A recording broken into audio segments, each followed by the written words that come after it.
Hello student, स्वागत आपका आपके अपने इस ब्यूटीफुल से चैनल में। तो आज अपन पढ़ेंगे बच्चों रे ऑप्टिक्स में एक छोटा सा टॉपिक जिसका नाम है सर्किल ऑफ इल्यूमिनेशन। देखिए इसके बारे में समझते हैं बच्चों, कोई खास बात नहीं है, समझना, मेरी बात समझना और कोशिश करना। देखो बच्चों, मैंने कहा कि ये कोई इस तरह से डेंसर मीडियम है, बस आप समझिएगा। मैंने कहा कि ये कोई डेंसर मीडियम है, थोड़ा आगे तक ले लेते हैं, कोई प्रॉब्लम नहीं है मुझे। ये देखिए आराम से समझना।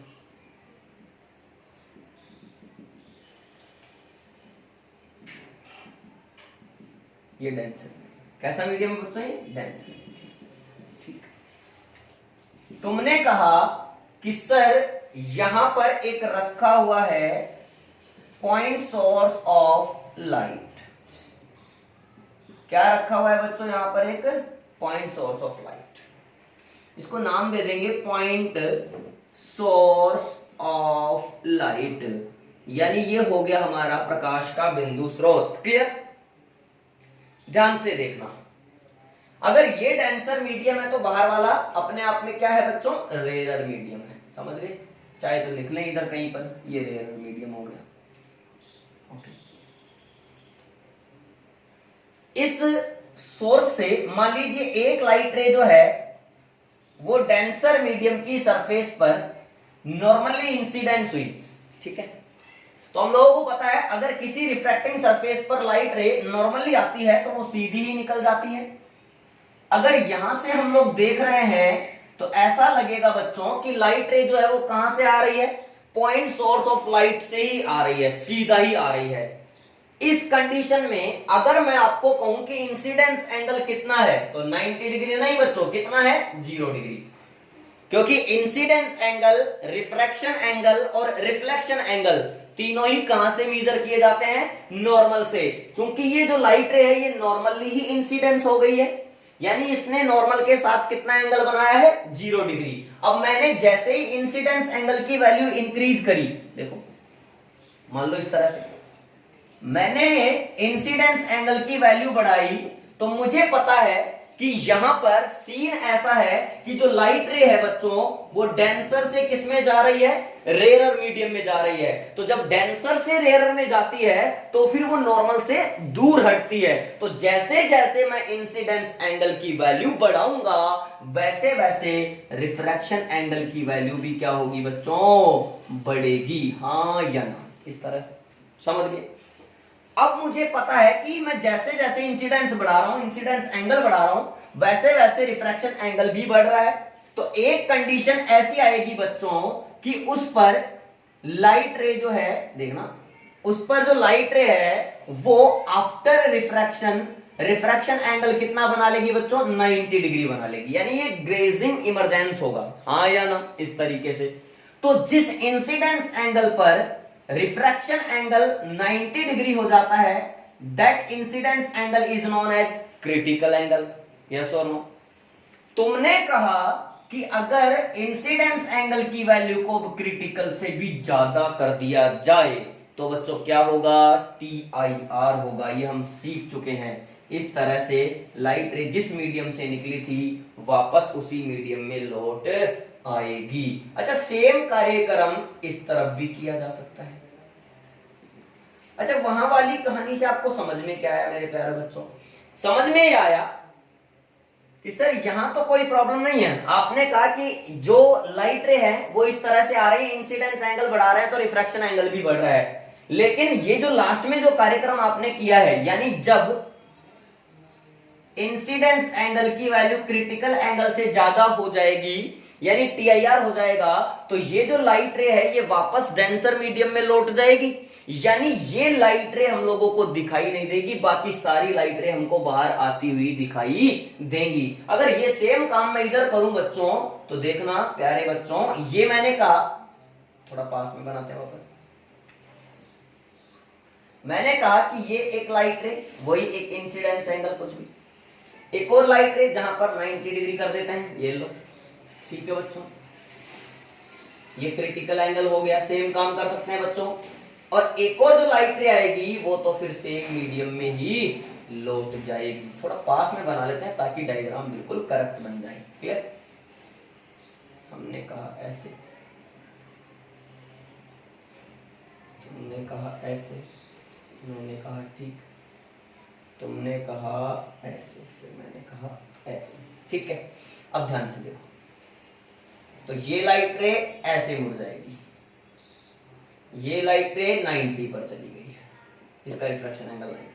ये आई बराबर थीटा सी हो चुका है, ये आई हो चुका है, और यहां पर बच्चों आई ग्रेटर देन थीटा सी है। तो कुल मिलाकर के अगर मैं ऐसा समझूं कि कोई स्विमिंग पूल है और उसमें नीचे लाइटें, अरे होता है ऐसा कि भाई मान लो कोई पूल है और उसमें नीचे लाइटें लगी हुई हैं, तो लाइटें लगी हुई हैं तो उससे लाइटें जो है वो मान लीजिए ऐसे आ रही है, वो दिखाई देगी हम लोगों को अगर हम बाहर से देख रहे हैं तो, बात समझना। और एक लाइटें ऐसे आ रही है वो भी हम लोगों को दिखेगी, एक लाइटें ऐसे आ रही है वो भी हम लोगों को दिखेगी, एक लाइटें ऐसे आ रही है आकर के ऐसे हो गई वो भी हम लोगों को दिखेगी बाहर में। लेकिन बच्चों ध्यान से देखना, एक लाइट रे जो है ऐसे आई तो जरूर, लेकिन आकर के वापस ऐसे लौट आई, ये वाली लाइट रे हम लोगों को नहीं दिखाई देगी। और ऐसा इस लाइट सोर्स से हर डायरेक्शन में होगा। ऐसे इस तरफ होगा, ये लाइट रे आई हम लोगों को दिखेगी, रिफ्रैक्ट होगी, ये लाइट रे आई हम लोगों को दिखेगी, रिफ्रैक्ट होगी, लेकिन एक और आई और वो वापस आ गई, वो हम लोगों को नहीं दिखेगी। ऐसा इस तरफ होगा, हाँ या ना,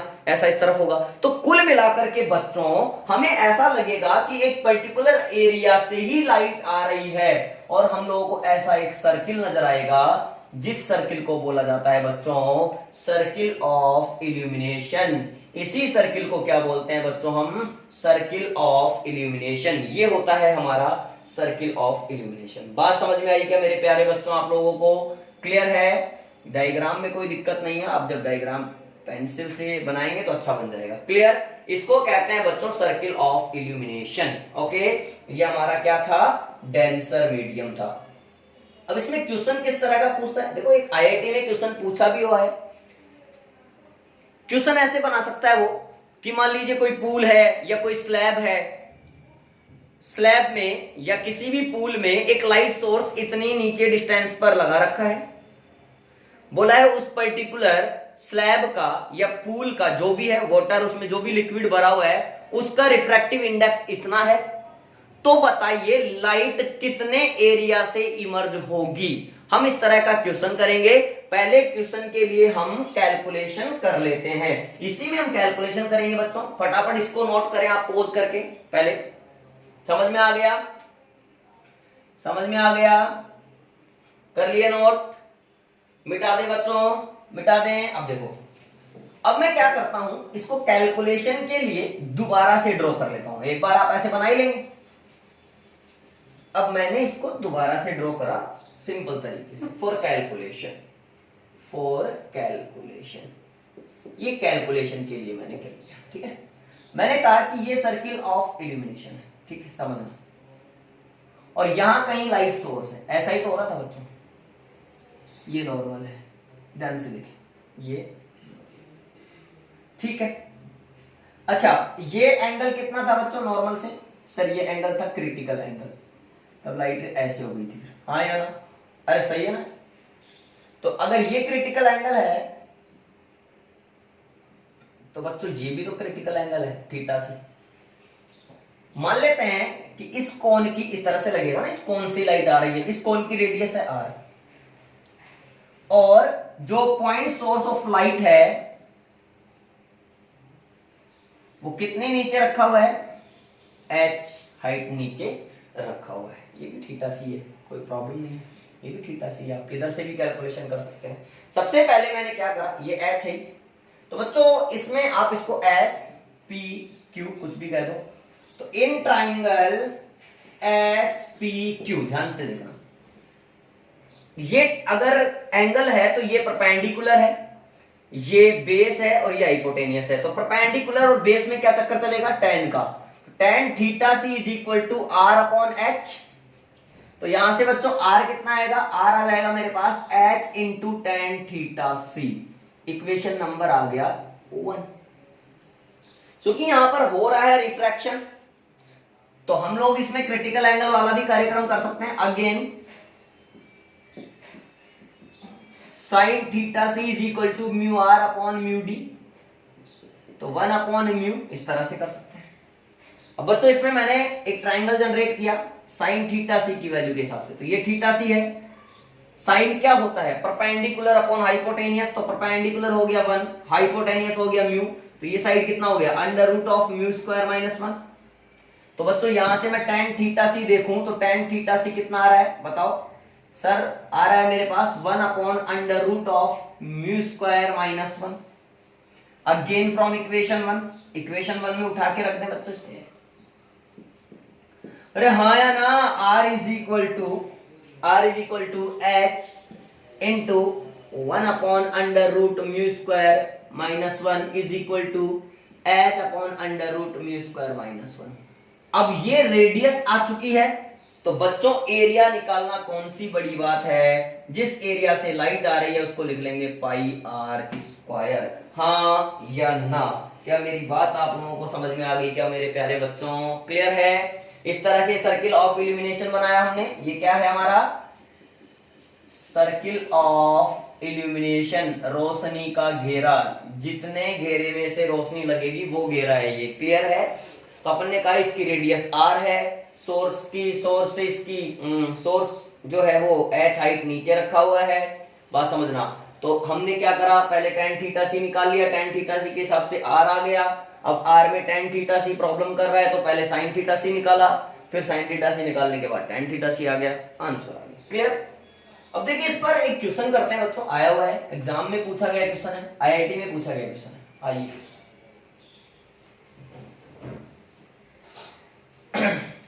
देखिए क्वेश्चन बोला है, ये IIT में पूछा गया क्वेश्चन है, ठीक है? बोला है A point source of light, a point source of light is placed at 8 centimeter below from the glass slab of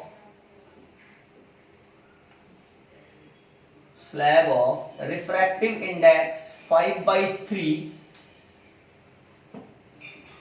then find area through which light emerges। यानी बोल रहा है कि कोई स्लैब है, कोई प्रॉब्लम नहीं है हम लोगों को स्लैब बनाने में, ये स्लैब है। बोला इससे 8 सेंटीमीटर नीचे एक सोर्स रखा हुआ है, ठीक है? तो वही बात, इस तरह से लाइटें जाएंगी, तो हमें पता है सर्किल ऑफ इल्यूमिनेशन बनने वाला है, तो मैंने पहले बना लिया। ये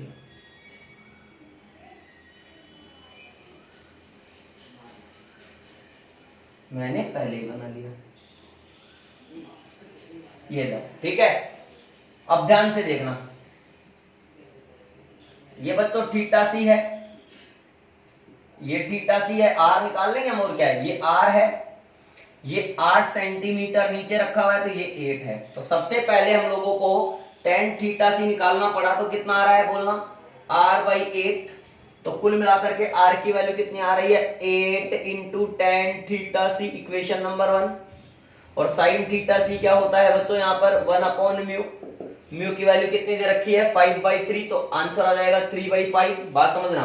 तो sin थीटा सी अगर 3/5 आ रहा है, तो ध्यान से देखें, तो ये थीटा सी हो तो ये 3 होगा और ये 5 होगा, तो ये अपने आप में क्या हो जाएगा बच्चों, 4 हो जाएगा।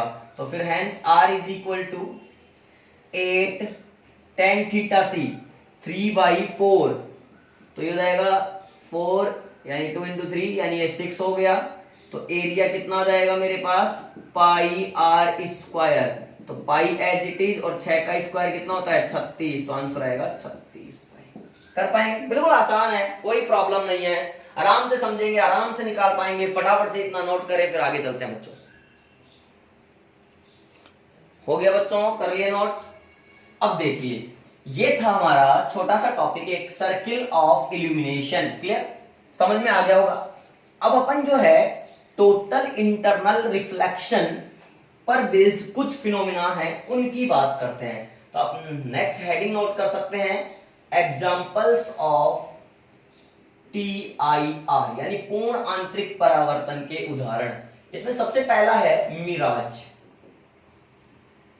सबसे पहला है बच्चों मिराज, जिसको हिंदी में कहते हैं मृगमरीचिका।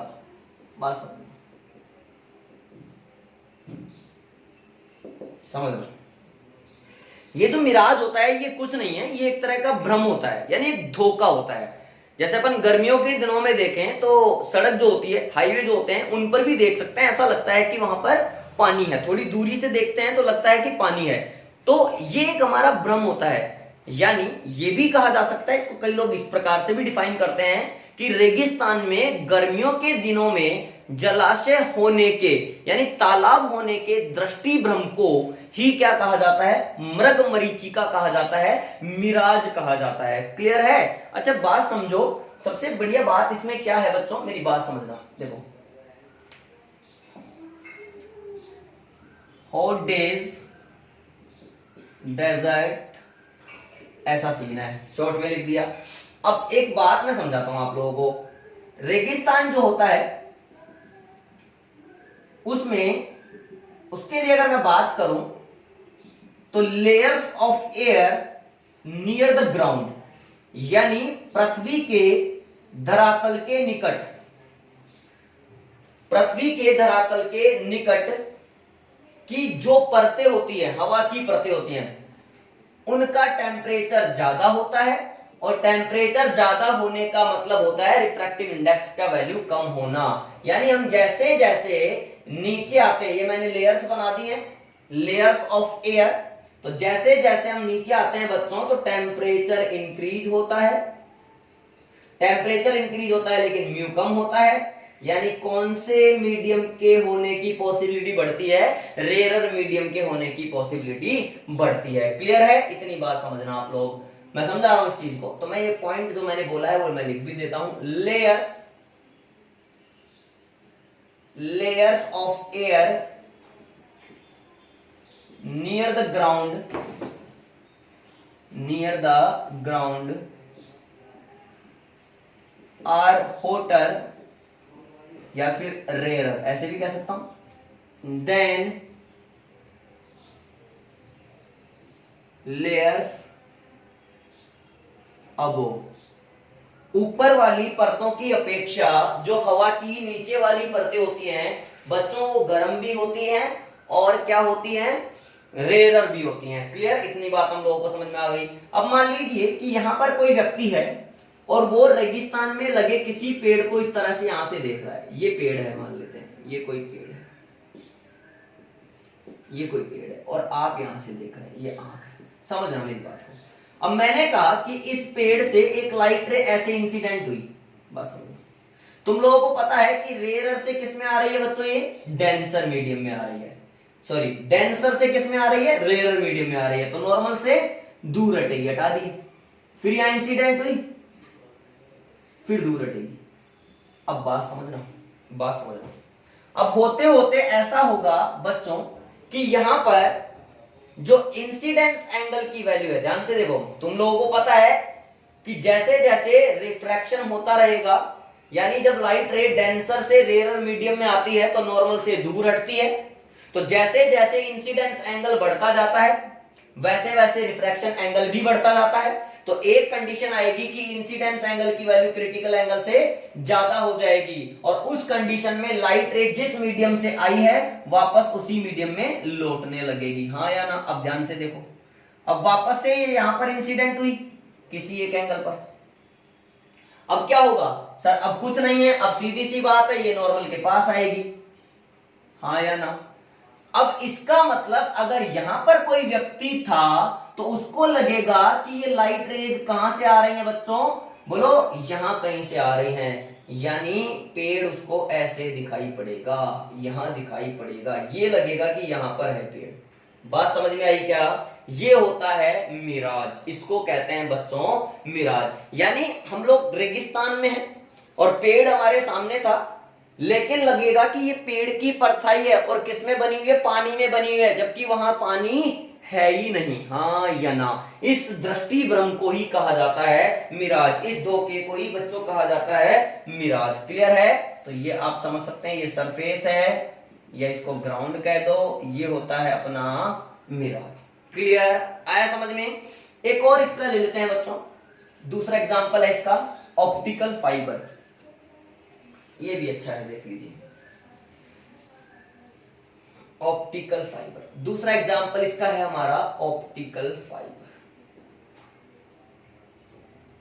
देखिए ये बहुत ही पतला फाइबर होता है, ये बहुत बारीक और कांच का बना हुआ एक तंतु होता है, एक बहुत पतला फाइबर होता है, जिसकी हेल्प से हम किसी भी इंफॉर्मेशन, किसी भी सिग्नल को बहुत फास्ट एक प्लेस से दूसरे प्लेस तक भेज सकते हैं। यानी ऐसा कहा जा सकता है कि ऑप्टिकल फाइबर अपने आप में एक ऐसा माध्यम होता है, एक ऐसा मीडियम होता है, जिससे हम किसी भी इंफॉर्मेशन या सिग्नल को एक प्लेस, एक स्थान से दूसरे स्थान तक at the speed of light, समझो, यानी लाइट की स्पीड से भेज सकते हैं, बहुत ज्यादा स्पीड से भेज सकते हैं, बहुत ज्यादा फास्ट ये काम करता है। जैसे अपन कहते हैं लेन वायर होता है, लेन होता है ना, लेन वायर, उसमें पतले पतले पतले पतले से वायर्स होते हैं, वो सारे ऑप्टिकल फाइबर्स हैं। उनमें क्या होता है, जो डेटा होता है यानी जो इंफॉर्मेशन होती है वो एक प्लेस से दूसरे प्लेस में ट्रांसफर होती है at the speed of light. Clear है? जैसे इंटरनेट है, इंटरनेट की बात करें, ब्रॉडबैंड कनेक्शन की बात करें, उनके लिए भी ऑप्टिकल फाइबर ही यूज किए जाते हैं। उससे क्या होता है कि जो डेटा होता है उसमें काफी ज्यादा स्पीड मिलती है, 100 MB पर सेकंड की स्पीड मिल रही है, यानी बहुत ज्यादा स्पीड मिल रही है। तो अच्छी क्वालिटी का अगर ऑप्टिकल फाइबर होगा तो काफी अच्छी स्पीड देगा, और अगर कम क्वालिटी का ऑप्टिकल फाइबर होगा तो सस्ता भी होगा और काफी घटिया क्वालिटी रहेगी, तो फिर उसका काम भी घटिया ही रहेगा, सीधी सी बात है। तो इसके बारे में अपन लिख सकते हैं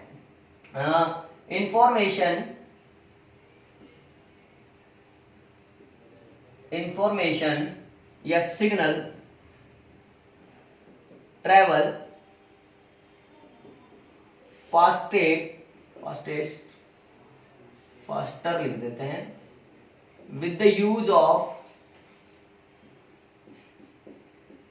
दिस टेक्नोलॉजी। इस टेक्नोलॉजी की सहायता से इंफॉर्मेशन को बहुत तेजी से ट्रैवल करती हैं। अब ये सिग्नल्स क्या हैं? सिग्नल्स लाइक ऑडियो सिग्नल हो सकता है बच्चों, वीडियो सिग्नल हो सकता है बच्चों, इलेक्ट्रिकल सिग्नल भी हो सकता है बच्चों, are transferred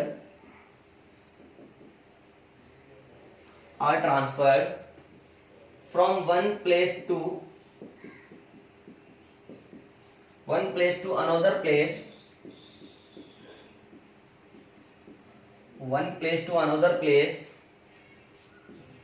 at the speed of light,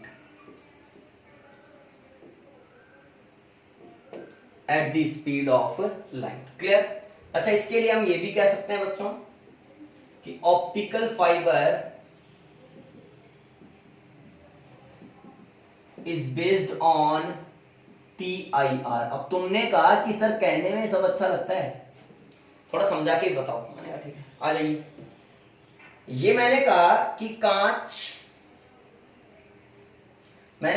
कांच का बना एक बहुत पतला तंतु होता है, बहुत पतला फाइबर होता है।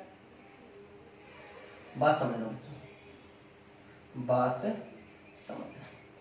अब इसमें देखिए, ये जो अंदर वाला, इसको कहते हैं बच्चों कोर, ये हिंदी में कहते हैं इसको क्रोड, और बाहर वाला जो आवरण होता है उसको कहते हैं क्लैडिंग, अधिपट्टन, है ना, आवरण जो होता है। ठीक है? कोर का म्यू जो होता है वो हाई होता है, हाई म्यू होता है, और बच्चों इसका जो म्यू होता है वो लो होता है, क्लैडिंग का लो म्यू होता है। क्लियर? अब इसमें होता क्या है कि मान लीजिए लाइट रे जो है वो इस तरह से किसी एक एंगल पर इंसिडेंट हुई, हम लोगों को पता है कि ये रेयर से डेंसर मीडियम में जाएगी, और अगर ये देखो, अगर ये रेयर से डेंसर मीडियम में जाएगी तो हम लोगों को पता है कि ये नॉर्मल से पास आएगी, तो ऐसा सीन होगा। अब ये डेंसर में आ चुकी है, अब डेंसर से इसको रेयर में जाना है, लेकिन बच्चों इस ऑप्टिकल फाइबर को इस तरह से फैब्रिकेट किया जाता है, इस तरीके से तैयार किया जाता है कि लाइट रे किसी भी एंगल पर इंसिडेंट क्यों ना हो, ये हमेशा बच्चों क्या करती रहेगी, TIR ही करती रहेगी। यानी ये ऐसे आ जाएगी, फिर ये ऐसे निकलेगी, फिर ये ऐसे आ जाएगी, ध्यान से समझना, फिर ये ऐसे निकल जाएगी। यानी अगर हमने यहां से 100% लाइट भेजी थी, लाइट सिग्नल दिया था, तो यहां पर भी 100% ही लाइट मिलेगी। There is no loss of energy in the phenomena of total internal reflection. ये बात हम लोग पहले भी बच्चों पढ़ चुके हैं। क्या आप लोगों को मेरी बात समझ में आती है? क्या मैंने कहा, कितने भी इंसिडेंस एंगल पर ये आ रही हो, कोई प्रॉब्लम मुझे नहीं है, यहां पर ये हमेशा क्या करेगी बच्चों, TIR ही करेगी। तो यहां पर मैं एक लाइन और लिख देता हूं इसके लिए, ऑप्टिकल फाइबर, देखना, optical fibre is fabricated in a way that light incidence या incident at any angle suffer TIR। किसी भी एंगल पर लाइट इंसिडेंट हो, हमेशा बच्चों को क्या दर्शाती है, TIR ही दर्शाती है। क्लियर है? फटाफट से आप इसको भी नोट करें और उसके बाद में आप इसका यूज भी लिख लें, यूजेज ऑफ ऑप्टिकल फाइबर। इसमें 2 पॉइंट आप छोटे से नोट कर सकते हैं। पहला, इन मेडिकल फील्ड, अच्छा, medical field to checkup body. कैसे बच्चों? ठीक है, कैसे? देखो, मेडिकल फील्ड में कैसे, यानी चिकित्सा के क्षेत्र में डॉक्टर जो हैं वो हमारे बॉडी में जांच करने के लिए या किसी भी प्रकार के रोगों का इलाज करने के लिए इस ऑप्टिकल फाइबर को अपने शरीर में प्रवेश कराते हैं, अपने शरीर में डालते हैं। फिर उसकी हेल्प से वो लोग हमारे बॉडी में जो भी प्रॉब्लम है उसकी जांच कर पाते हैं, उसका इलाज कर पाते हैं। तो इस तरह से मेडिकल फील्ड में भी यूज किया जाता है। दूसरा मैंने अभी आपको बताया, इन इंटरनेट, इंटरनेट के लिए भी, या फॉर इंटरनेट, इंटरनेट के लिए भी ये यूज किया जाता है। बात समझना क्लियर है? इस तरह से बच्चों आज अपन ने जो पढ़ा है वो सर्किल ऑफ इल्यूमिनेशन, बहुत ही अच्छा टॉपिक, छोटा टॉपिक, मस्त टॉपिक। उसके अलावा अपन ने देखे examples of TIR। I hope आपको समझ में आया होगा, वीडियो पसंद आई होगी। तो इसको लाइक करें, शेयर करें और चैनल को सब्सक्राइब करें। कोई डाउट हो तो कमेंट करके बताएं। ठीक है बच्चों, नेक्स्ट वीडियो अपलोड करेंगे, तब तक के लिए आप लोग पढ़ते रहिए। धन्यवाद।